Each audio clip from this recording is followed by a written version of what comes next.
सागर में शुक्रवार को कलेक्ट्रेट कार्यालय उस वक्त सवालों के घेरे में आ गया जब मुस्लिम समाज के सैकड़ों लोग हाथों में तख्तियां लेकर शांतिपूर्ण तरीके से विरोध दर्ज कराते हुए नजर आए।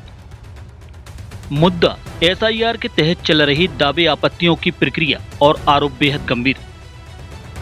मुस्लिम समाज के जनप्रतिनिधियों ने नायब तहसीलदार प्रतीक रजक को ज्ञापन सौंपते हुए आरोप लगाया कि एसआईआर की सूची में जिन मुस्लिम मतदाताओं के नाम शामिल हैं उन्हीं नामों पर सुनियोजित तरीके से फर्जी आपत्तियां लगाई जा रही हैं ताकि उनका नाम वोटर लिस्ट से हटाया जा सके।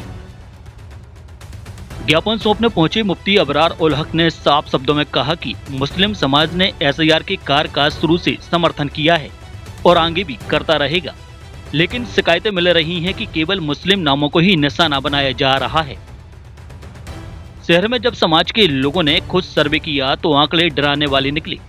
करीब 7 से 10 हजार मुस्लिम मतदाताओं के नामों पर आपत्तियां दर्ज पाई गईं। एक बीएलओ से जानकारी लेने पर खुलासा हुआ कि उसके पास मौजूद 250 आपत्तियों में से सभी नाम मुस्लिम मतदाताओं में हैं।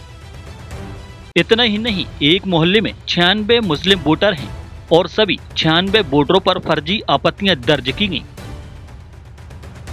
सवाल उठता है, क्या यह सिर्फ इत्तेफाक है या फिर वोट बैंक खत्म करने की कोशिश?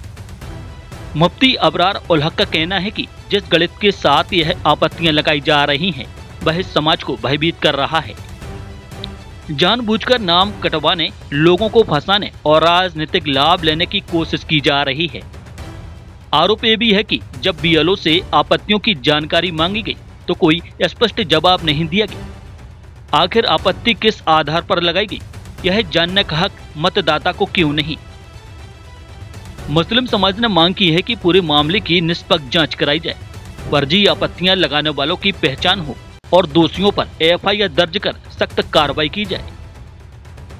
एसआईआर की प्रक्रिया लोकतंत्र को मजबूत करने के लिए है, लेकिन अगर इसी प्रक्रिया में किसी वर्ग को चुनकर निशाना बनाया गया तो यह लोकतंत्र नहीं बल्कि लोकतंत्र पर सवाल बन जाता है। हालांकि अब देखना होगा कि प्रशासन इन आरोपों को कितना गंभीरता से लेती है और क्या फर्जी आपत्तियों की साजिश बेनकाब होगी या फिर यह आवाज भी फाइलों में दबकर रह जाएगी। भाई साहब, जो एसआईआर का काम चल रहा है हम उसमें फुल समर्थन करते आ रहे हैं, अभी भी करेंगे, लेकिन हमें शिकायत ये मिल रही है और हमने उन शिकायतों को वेरीफाई किया कई तरीके से। तो पता ये चल रहा है कि सिर्फ मुस्लिम नामों पे झूठी आपत्तियां लग रही हैं। आज की दैनिक भास्कर की ही रिपोर्ट है, 7000 नामों पे झूठी आपत्ति लगी है भोपाल में, फ्रंट लाइन में दिया है। इससे पहले अभी 2 दिन पहले एक खबर और छपी थी, खुद भास्कर में ही छपी थी, और वो भी कि उसमें भी जो है करीब 8 से 10 हज़ार नाम और झूठी आपत्तियां लगी हुई।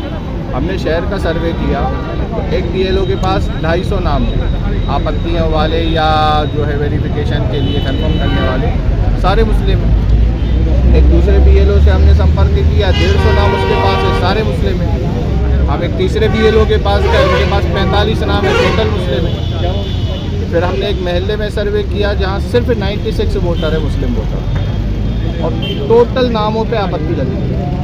ये जो गणित हमारे सामने निकल के आ रहा है ये कहीं ना कहीं हमें भयभीत भी कर रहा है और कहीं ना कहीं हमें किसी बड़ी खतरे की तरफ या जानबूझकर फंसाने के लिए, मुस्लिम नामों को काटने के लिए, वोट बैंक ख़त्म करने के लिए ये एक सोची समझी प्लानिंग और साजिश हमें समझ में आ रही है। इसमें कहीं ना कहीं राजनीतिक पार्टियां भी इन्वॉल्व हो सकती हैं या कुछ असामाजिक तत्व के लोग जिन्होंने जो है फर्जी आपत्तियां दर्ज कराई हैं वो भी इसमें शामिल हो सकते हैं। लगभग कितने लोग ऐसे हैं जिनके नामों पे आपत्तियां? सर, करीब शहर से ही अगर हम आपको बताएं तो करीब 7000 से 10,000 नाम ऐसे हमें समझ में आए जिनको फर्जी तरीके से फंसाया गया। एसआईआर की लिस्ट में नाम आने के बाद, इनकी लिस्ट में नाम है, अभी जो लिस्ट जारी हुई थी उसमें भी नाम आ गया है, उसके बाद उनके खिलाफ इस तरीके के कृत्य जो किया गया, ये ज़्यादा हमारे लिए गंभीर और चिंता का विषय है। सर, ये भी एक मसला है, बीएलओ साहब को हम कह के कि थक गए, वो आपत्ति हमें देने को तैयार नहीं है। हमने कहा ठीक है, फिर हम आरटीआई लगा के सारी आपत्तियाँ निकलवा लेंगे। शासन से मान्यता प्राप्त Amreen high secondary school, pre admission open, कक्षा नर्सरी से 12वीं तक MP board English and Hindi medium. समूचे कैंपस में सीसीटीवी कैमरे की सुविधा, शाला में स्मार्ट क्लासेस के साथ ही शासन से प्राप्त सभी प्रकार की छात्रवृत्ति का लाभ। बच्चों को खेल का विशाल मैदान, शुद्ध आरओ वाटर कूलर से छात्रों को पेयजल की सुविधा के साथ सभी प्रकार की अत्याधुनिक सुविधाएं। नवीन अमरीन प्ले स्कूल एवं प्री प्राइमरी स्कूल प्रारंभ। हमारा पता है वाग्देव हॉस्पिटल एवं शासकीय ITI के बीच में सुभाष नगर खुरई रोड सागर।